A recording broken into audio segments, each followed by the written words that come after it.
voilà donc dans la deuxième partie de cette séance du 8 février 2022 que je vais consacrer à poursuivre l'examen de quelques-unes des difficultés relatives aux termes, à chacun des termes, pris cette fois-ci séparément, de la devise républicaine.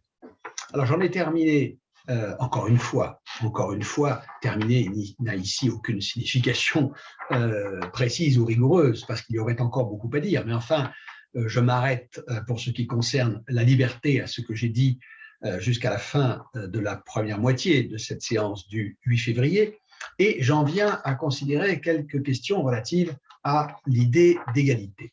Quelques questions, je veux dire, quelques problèmes et difficultés pratiques, principalement, de mise en œuvre, devant lesquelles nous place cette idée qui figure donc en deuxième rang dans le triptyque républicain. Alors, tout ce qui a été dit du lien organique qui unit la liberté et la démocratie, puisque je le rappelle, je continue de suivre l'énoncé de l'article 1er de la Constitution de la France, qui dit que la France est une république indivisible, laïque, démocratique et sociale. Donc, je continue de suivre cet énoncé. Je m'intéresse donc ici, pour commencer rapidement, parce que les choses vont aller ici assez vite, au rapport entre démocratie et égalité. Eh bien, tout ce que nous avons dit à propos de ce rapport concernant la liberté peut être ici à peu près, à peu de choses près, répété. Parce que c'est évidemment seulement en tant qu'ils sont égaux que les citoyens ont tous une part égale à la souveraineté populaire, et c'est en tant qu'égaux qu'ils jouissent du même droit à contribuer à la formation de la loi. Et nous savons bien que si la forme dictatoriale de l'État tolère, et même quelquefois d'ailleurs exige, un certain nivellement des citoyens qui les place dans une certaine relation d'égalité, eh bien, elle s'accompagne toujours, la forme dictatoriale de l'État, de très violentes scissions du corps social et de la constitution de façon absolument universelle et systématique d'une classe de détenteurs exclusifs, non seulement du pouvoir, mais aussi de privilèges socio-économiques, ce qu'on a appelé, par exemple, en se référant au totalitarisme soviétique, une nomenclatura. Donc, ce rapport entre égalité et démocratie est un rapport intime, nécessaire et organique.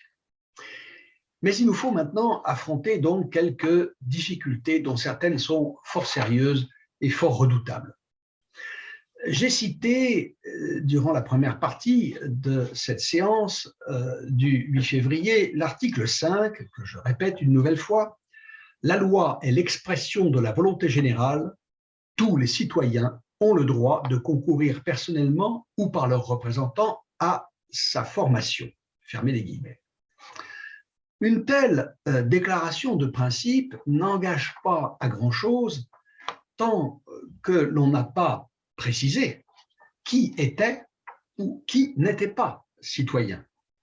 Car si l'on entend par citoyen l'individu assujetti à la loi de la République, alors, bien entendu, tous les individus le sont, à égalité. Mais si l'on prend le mot citoyen, en tant que ce terme, comme je l'ai dit encore très récemment, en tant que ce terme doit être distingué du sujet qui est soumis à la loi, si l'on entend par citoyen celui qui concourt à la formation de la loi, c'est-à-dire celui qui détient une parcelle de la souveraineté populaire, alors là, les choses, évidemment, changent du tout au tout. C'est-à-dire qu'il n'est plus question, il ne va plus être question pendant très longtemps d'une quelconque égalité ou d'une quelconque uniformité de droit. Parce que la Bastille n'était pas plutôt prise que la loi du 22 décembre 1789 n'accordait le suffrage que sous des conditions de propriété.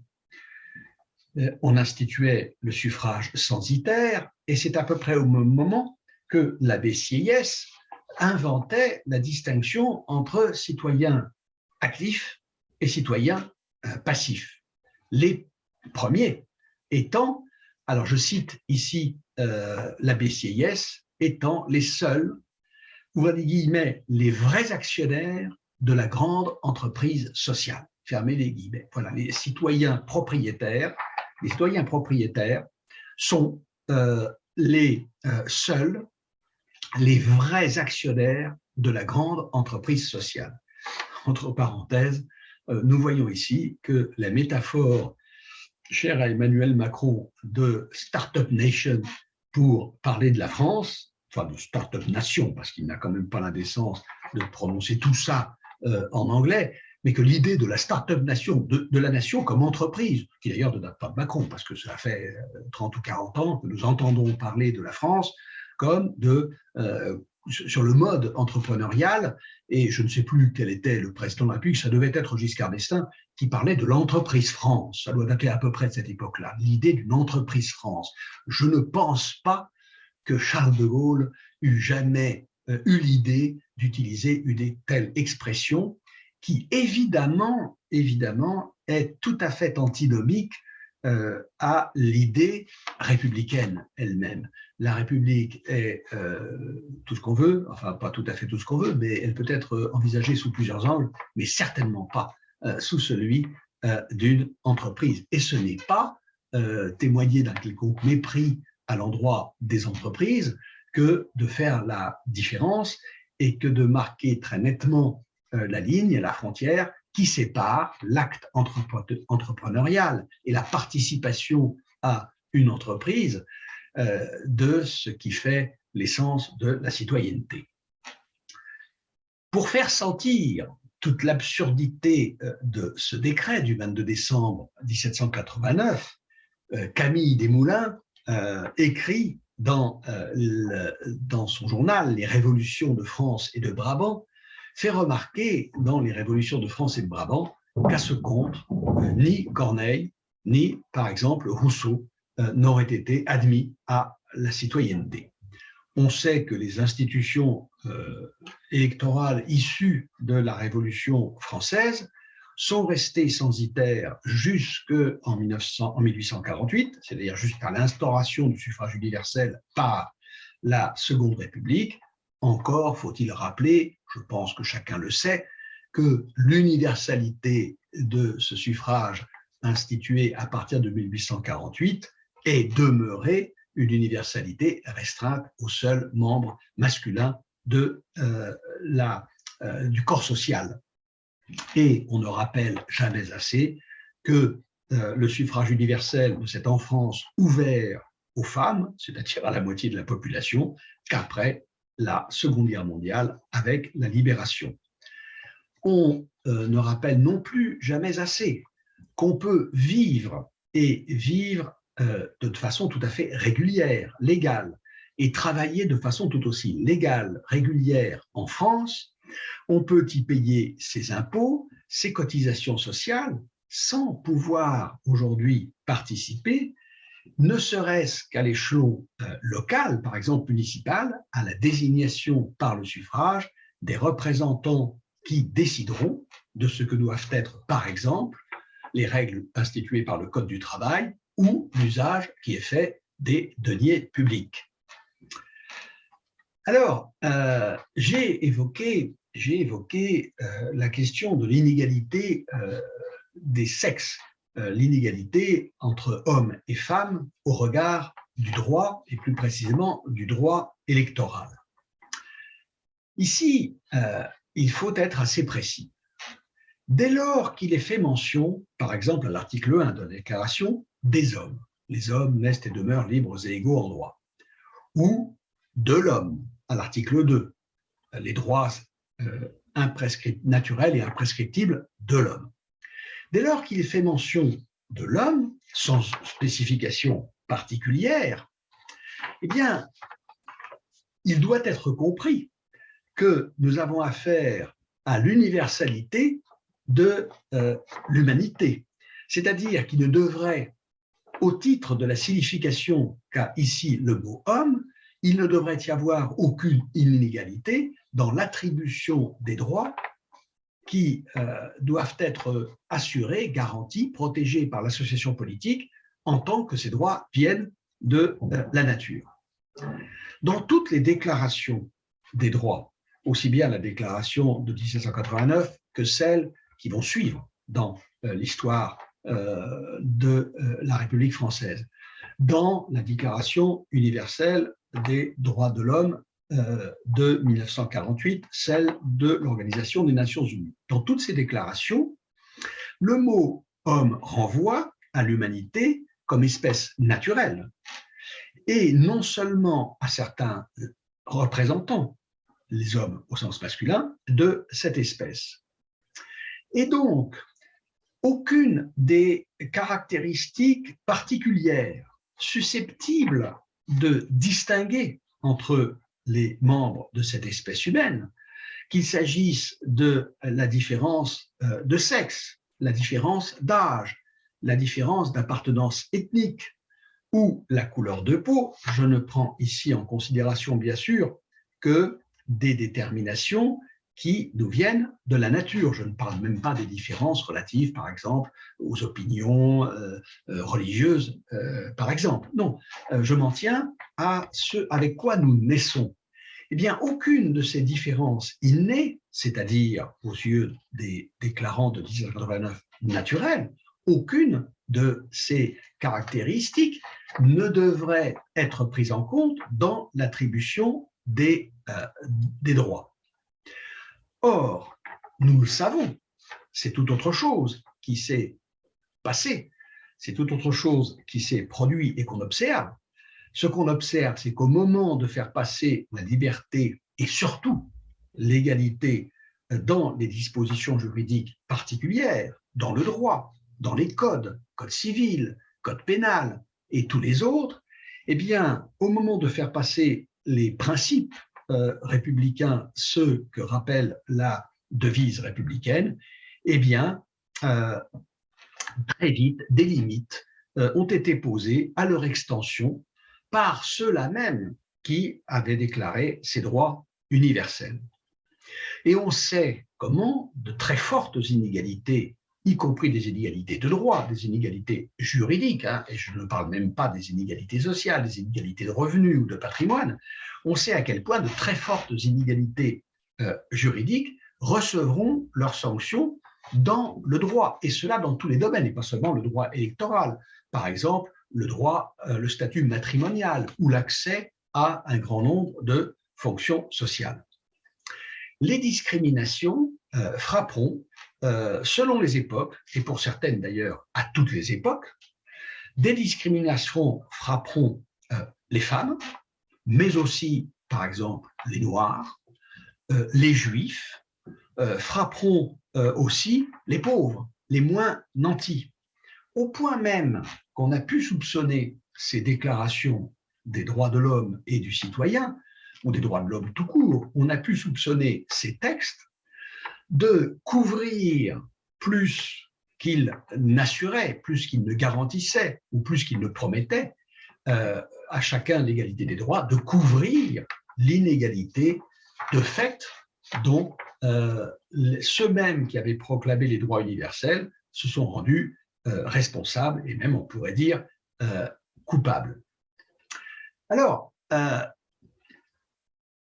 il est évident que dans ce cas, nous sommes devant, si vous voulez, une contradiction flagrante, éclatante, permanente, en tout cas extrêmement durable, entre l'affirmation du caractère naturel, donc universel, des droits et ce que l'histoire a fait de cette proclamation et de l'énoncé de ce genre de principe.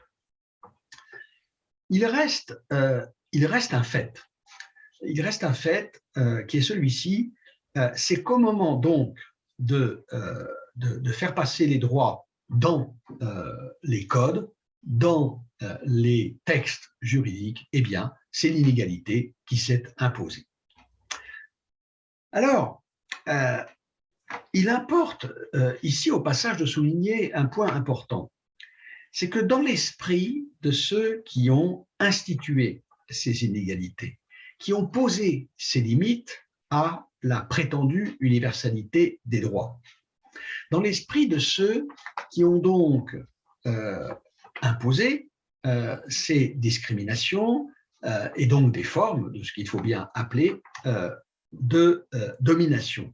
Eh bien, dans l'esprit de ces législateurs, il n'y a pas de contradiction avec la prétention d'ancrer les droits humains dans la nature.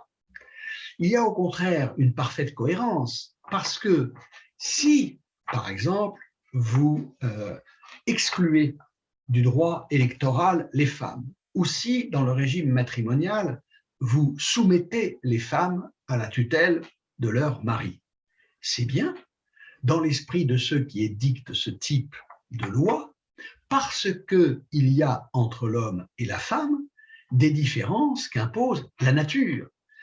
C'est-à-dire qu'on peut, et on doit, évidemment, non seulement déplorer, mais combattre les inégalités qui se sont instituées à partir de ce type de conception, mais il faut être conscient du caractère parfaitement cohérent de la doctrine, de la philosophie, si l'on veut, ou de l'idéologie qui a présidé à l'institution de droits inégaux.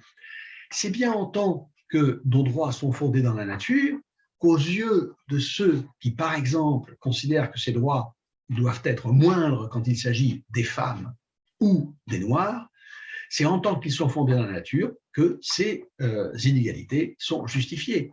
Et cela est, à contrario, confirmé par le cas de Condorcet. Condorcet qui écrit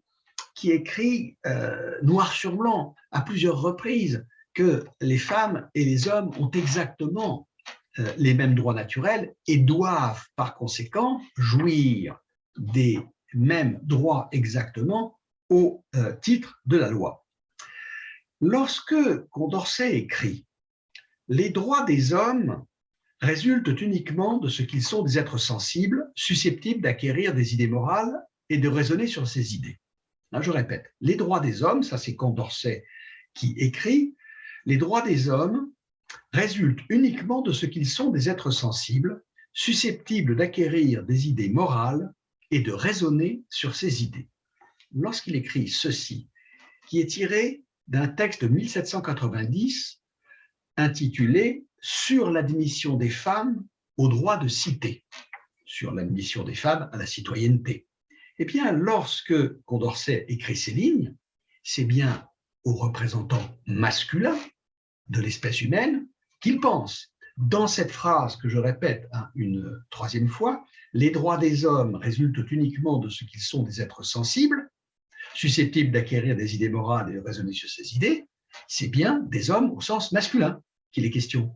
Seulement, dès la phrase suivante, Condorcet écrit « Ainsi les femmes ayant ces mêmes qualités que les hommes au sens masculin ont nécessairement des droits égaux. » Lorsque vous posez l'inégalité des droits civils, des droits prévus par la loi, eh bien, vous la fondez sur une inégalité de nature entre les êtres à qui vous attribuez des droits civils inégaux. Lorsque vous affirmez l'égalité absolue des droits civils, par exemple entre les hommes et les femmes ou entre les blancs et les noirs, eh bien, vous ne pouvez pas faire autrement que de poser l'égalité des capacités naturelles qui fondent ces droits, qu'il s'agisse d'hommes, de femmes, de blancs ou de noirs. Et c'est en tant que Condorcet est intimement convaincu, et me semble-t-il à très juste titre, de l'égale capacité des hommes et des femmes, des représentants masculins et féminins de l'espèce humaine, de faire usage de leurs facultés, parce qu'ils ont les mêmes facultés et la même capacité d'en juger, c'est en tant qu'il sait que c'est bien l'égalité qui est la règle dans cette capacité que Condorcet peut affirmer l'égalité des droits civils.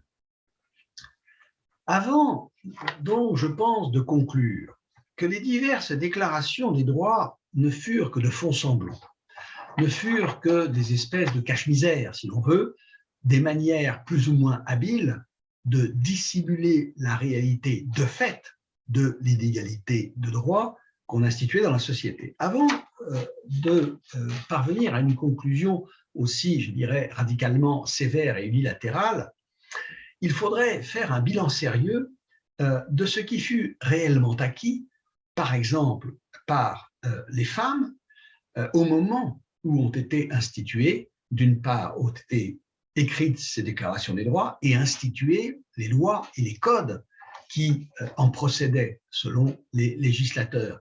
C'est quand même à ce moment-là, par exemple, qu'a été acquis par les femmes le droit au divorce et par les esclaves des colonies, des droits nouveaux et même pendant un temps une suppression de l'esclavage. On est revenu sur tout ça. On est revenu sur tout ça ultérieurement, c'est un fait, et c'est un fait dont finalement il faut tenir compte, mais il n'est peut-être pas quand même légitime de considérer que ces textes des déclarations, et que par conséquent le texte de la devise républicaine, ne sont que des façons habiles de dissimuler l'inégalité de fait instituée par nos sociétés entre différentes catégories d'humains. Il y a eu certes des atermoiements, il y a eu des retours en arrière, mais il y a eu aussi un certain nombre d'avancées, comme toujours lorsqu'il s'agit d'évaluer le sens, la portée, la valeur d'un événement ou d'une époque historique. Il est, à mon avis, toujours salutaire d'être attentif à certaines nuances et ne pas porter de jugements absolument unilatéraux ou manichéens. Il faut enfin se souvenir que l'universalité du concept d'homme auquel se réfèrent les différentes déclarations a pu servir de point d'appui pour actionner ultérieurement le levier de toute une série de revendications légitimes et faire progresser la cause de l'égalité au-delà de l'ordre étroitement juridique. C'est-à-dire que les textes des déclarations des droits de l'homme sont des textes opposables. La devise républicaine est opposable. Certains exemples récents, d'ailleurs, l'attestent, et j'y reviendrai lorsqu'il s'agira d'examiner la fraternité. Et donc, une fois que ces bornes ont été posées, une fois que ces premières pierres ont été posées, eh bien, il devient, sinon facile, du moins difficile, de faire valoir certaines exigences au nom, par exemple, de l'appartenance d'une femme, d'un noir, à l'humanité, puisque ces déclarations elles-mêmes ne contiennent rien qui spécifie l'humanité selon le sexe ou la différence de couleur de peau, par exemple. Alors maintenant, il faut aborder un second point en revenant à l'article 1er de la Déclaration des droits de l'homme et du citoyen de 1789. Comme je l'avais, je crois, auparavant fait remarquer, presque tout le monde est capable de citer le début de cet article. Les hommes naissent et demeurent libres et égaux en droit. Souvent, je l'avais aussi signalé, il y a une petite hésitation sur la question de savoir comment il faut écrire droit, au singulier ou au pluriel, avec ou sans S. Mais enfin, les hommes naissent et demeurent libres et égaux en droit, eh bien, tout le monde sait que c'est l'article 1er de la Déclaration des droits de l'homme et du citoyen. Mais beaucoup s'arrêteront là et seront bien incapables de dire la suite. La suite qui est: les distinctions sociales ne peuvent être fondées que sur l'utilité commune. Et non seulement cette phrase est presque toujours ignorée, en tout cas elle est régulièrement passée sous silence quand on cite l'article 1er, mais je crois qu'il y a pire, c'est que je ne suis pas sûr que dans l'esprit de tous, l'expression distinction sociale soit parfaitement claire. Parce qu'il ne s'agit pas ici, bien entendu, des distinctions au sens où l'on distingue, par exemple, les citoyens en leur attribuant des décorations ou des récompenses de caractère honorifique. Il s'agit de tout autre chose, de quelque chose de beaucoup plus simple d'ailleurs. Il s'agit de ceci que aucune société ne serait possible, ne pourrait tout simplement fonctionner matériellement si elle réservait exactement le même traitement, si elle attribuait les mêmes prérogatives, si elle réservait les mêmes possibilités, c'est-à-dire si elle accordait les mêmes droits à tous ses membres.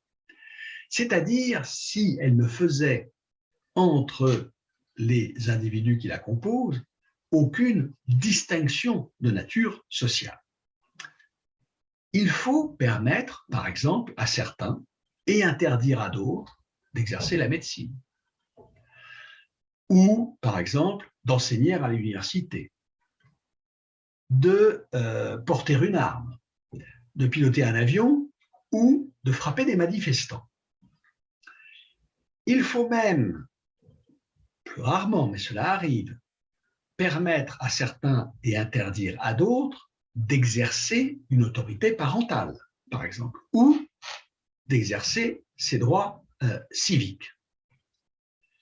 Alors, on connaît, en général, assez bien les critères particuliers sur lesquels de tels droits sont attribués ou refusés aux individus.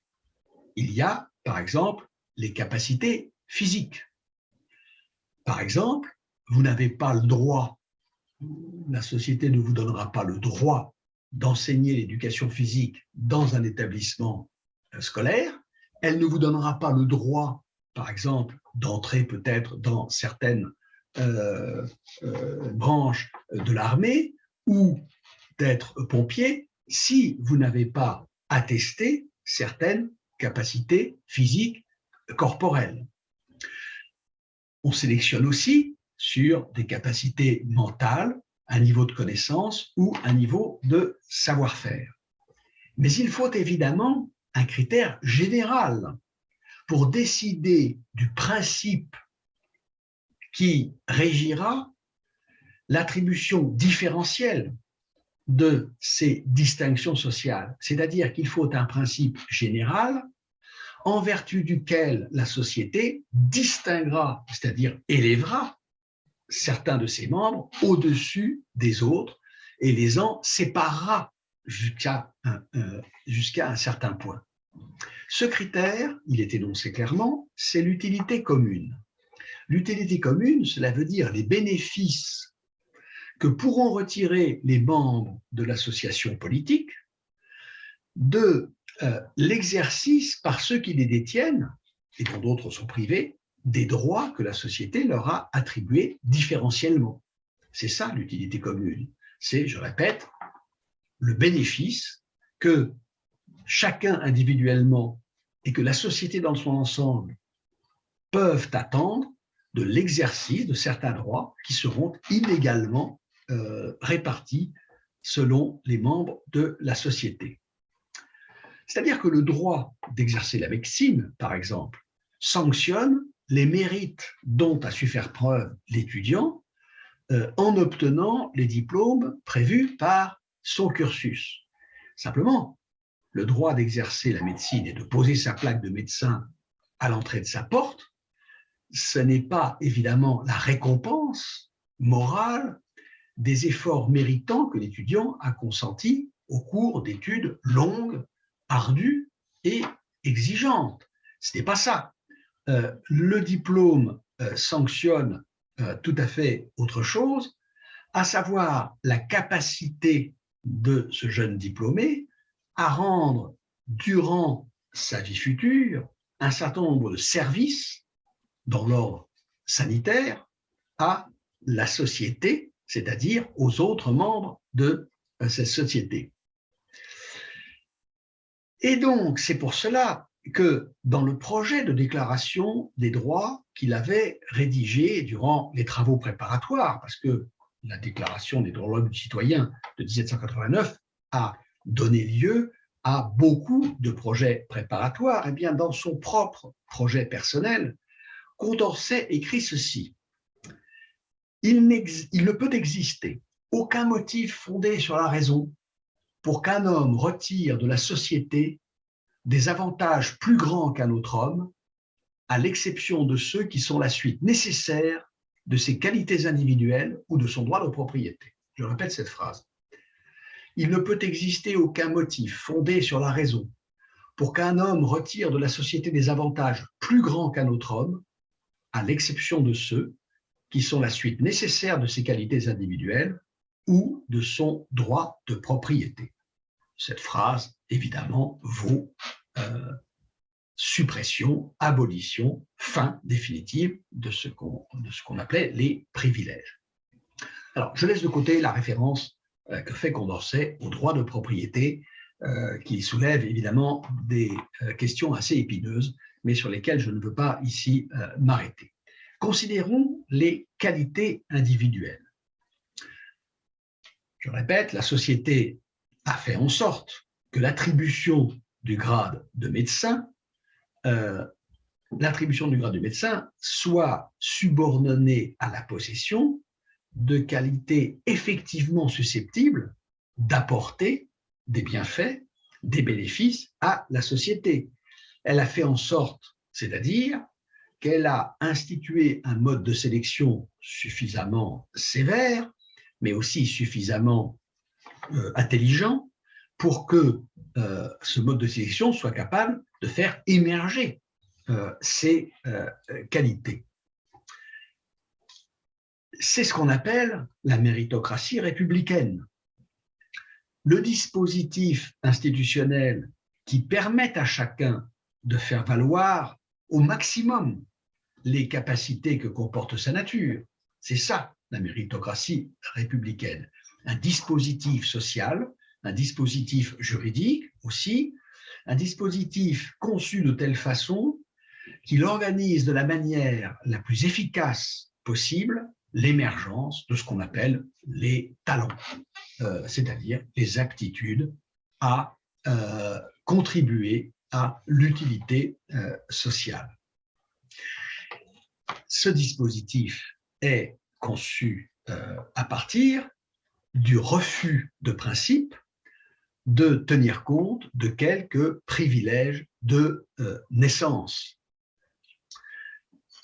Alors, qu'est-ce qu'il résulte de tout ça? C'est ce qui a fait d'ailleurs que pendant longtemps, certains mouvements réactionnaires d'extrême droite, pour le dire très clairement, ont combattu le principe des concours républicains parce qu'il permettait ce principe à des Dreyfus, à des Lévy, à des Warfmann ou, bref, à des non-juifs d'accéder à des fonctions dans la société. Eh bien, cette méritocratie républicaine, en excluant les privilèges de naissance, vise à gagner sur deux tableaux. Le tableau de l'efficacité et le tableau de la justice. Alors, pour commencer par la justice, eh bien, l'individu recevra en rémunération, par exemple, et aussi en reconnaissance sociale, il recevra à proportion de ses qualités et de ses mérites.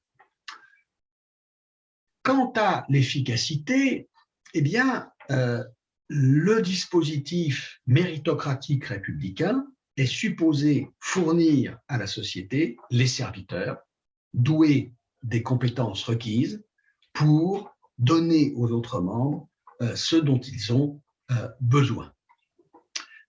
Alors, bon, on sait à quel point les performances de notre système méritocratique sont discutables. En tout cas, elles sont discutées et elles ne vont certainement pas de soi. Considérons l'efficacité. Je pense que dans certains domaines, ça fonctionne plutôt assez bien. Je veux dire que la sélectivité, la difficulté des études médicales et la sélectivité des concours nous procurent des médecins, je pense, très généralement compétents, sérieux et capables, doués des aptitudes propres à nous rendre les services que nous en attendons.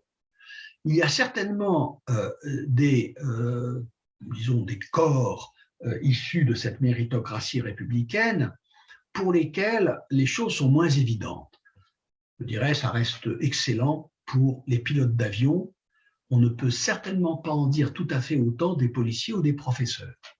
Je veux dire que, a fortiori, lorsqu'on choisit de rémunérer ces professions de façon aussi parcimonieuse que possible, on ne peut pas vraiment s'étonner de ne pas faire émerger les talents les plus éminents. En tout cas, je peux vous assurer que dans la période que nous vivons, la dégringolade du niveau des professeurs dans l'enseignement à tous les niveaux, disons au moins jusqu'au secondaire, pour le supérieur, je ne me prononcerai pas, mais pour ce qui concerne le primaire et le secondaire, collège et lycée, ce niveau est actuellement en processus de dégringolade tout à fait continu. Mais je ne veux pas m'étendre sur cet aspect des choses, mais enfin, la chose me paraît en revanche tout à fait avérée. Alors, du côté de l'efficacité, il me semble que ce qu'on peut attendre du système de la méritocratie républicaine est à peu près, disons, à la hauteur et conforme à ce que le système visait. À considérer le critère de la justice, alors là, je pense que cela ne va plus du tout. Pour que la justice trouve son compte à ce jeu, il faudrait, alors d'une part, que ceux qui ont été distingués par la société soient tous, par exemple, reconnus en termes de rémunération et de considération sociale à la hauteur de ce qu'on pourrait attendre. C'est loin d'être le cas. Mais il faudrait surtout, et pour moi c'est l'aspect le plus important, il faudrait qu'ils dépendent et qu'ils ne dépendent que de la bonne volonté de chacun d'acquérir par ses propres efforts les qualités contribuant à l'utilité commune, ces qualités que sont supposées faire émerger les procédures, les mécanismes de la méritocratie républicaine. Il faudrait que celui qui possède ces qualités ne les doive à rien d'autre qu'à lui-même, c'est-à-dire à son effort personnel. Cela revient à postuler, à partir du principe que chacun est responsable, sinon totalement, du moins pour l'essentiel, de ce qu'il est, ou du moins de ce qu'il est capable de devenir.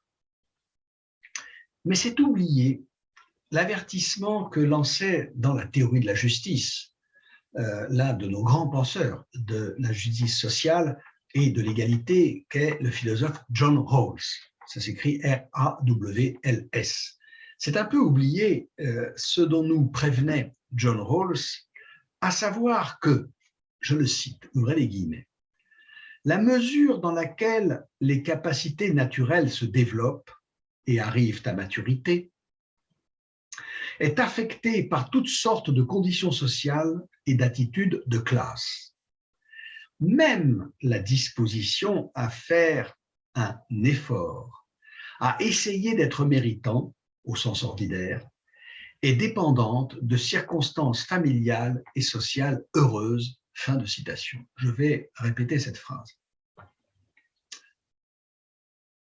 La mesure dans laquelle les capacités naturelles se développent et arrivent à maturité est affectée par toutes sortes de conditions sociales et d'attitudes de classe.